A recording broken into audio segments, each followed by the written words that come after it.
আসসালামু রাহমাতুল্লাহি ওয়া বারাকাতুহু। আমার হাতে যে কার্ডটা দেখতেছেন এটা কিন্তু আমার একটা স্বপ্ন।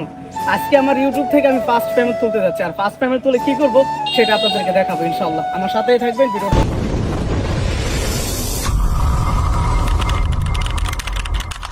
প্রথমে ইউটিউবের ইনকাম দিয়ে আমি নিজের জন্য কিছু করিনি, কিন্তু যা করলাম সেটা হয়তো বলতে পারি না। আজকের দিনটা আমার জীবনের খুব বিশেষ একটা দিন। অনেকদিন পরিশ্রম করার পর, রাত জেগে ভিডিও বানানোর পর আর মানুষের ভালোবাসা নিয়ে অবশেষে আমি ইউটিউব থেকে প্রথম ইনকাম তুললাম। টাকাটা হাতে নিয়ে মনে হচ্ছিল এই টাকাটা শুধু আমার একার না, এটা আমার স্বপ্নের প্রথম ধাপ। আমি ভাবলাম এই আনন্দ শুধু নিজের মধ্যে রাখলে হবে না, সবাইকে দেখাইতে চাই, সবাইকে জানাইতে চাই পরিশ্রম করলে একদিন সফলতা অবশ্যই আসবে। কিন্তু হঠাৎ আমার মনে একটা চিন্তা এলো। আমি ভাবলাম এই প্রথম আয়ের টাকা দিয়ে আমি এমন কিছু করব যেটা শুধু আমাকে না, অন্যদেরকেও খুশি দিবে।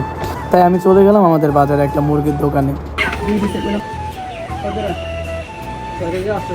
আমি দেন কয়টা হচ্ছে, 6টা দিয়ে দেন, 6টা মাত্র, আরো দুইটা দেন, একসাথে মাপ দেন।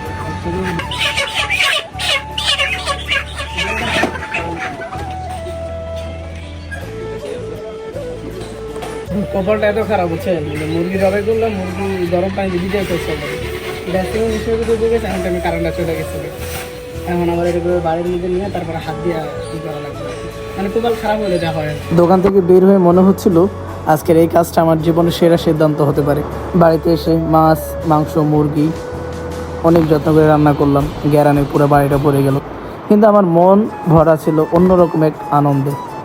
এখন দুপুর 1:30টার সময়, 1:30 দুইজনে থাকবেন। আপনি তো থাকবেন, আপনি এখন দেন দুপুর টাইম, আপনি এই জায়গার মধ্যে আমগো করে খাওয়া দাওয়া করবেন।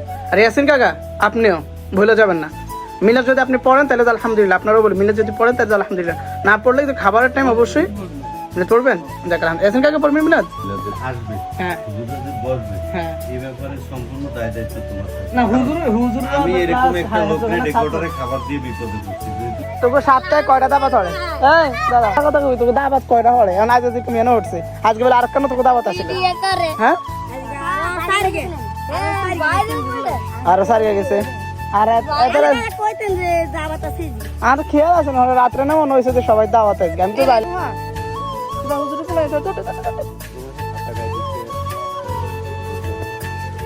তারপর আমি এলাকার কোরআন হাফেজদেরকে দাওয়াত দিলাম। তারা যখন একসাথে আসলো, তাদের মুখে হাসি দেখে আমার মনটা পড়ে গেল।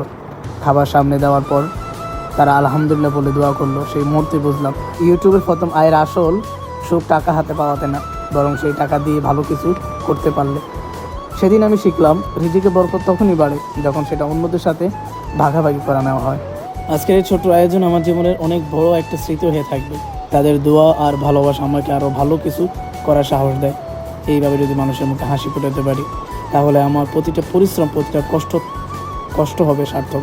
ভিডিওটা এখানেই শেষ করতেছি। ভালো লাগলে লাইক, কমেন্ট, শেয়ার করে আমার পাশে থাকবেন। আর আপনারা কেমন ভিডিও দেখতে চান অবশ্যই কমেন্ট করে আপনারা আমাকে জানাবেন। আপনাদের একটা লাইক আর একটা কমেন্ট হতে পারে আমার আরেকটা ভিডিও বানানোর অনুপ্রেরণা।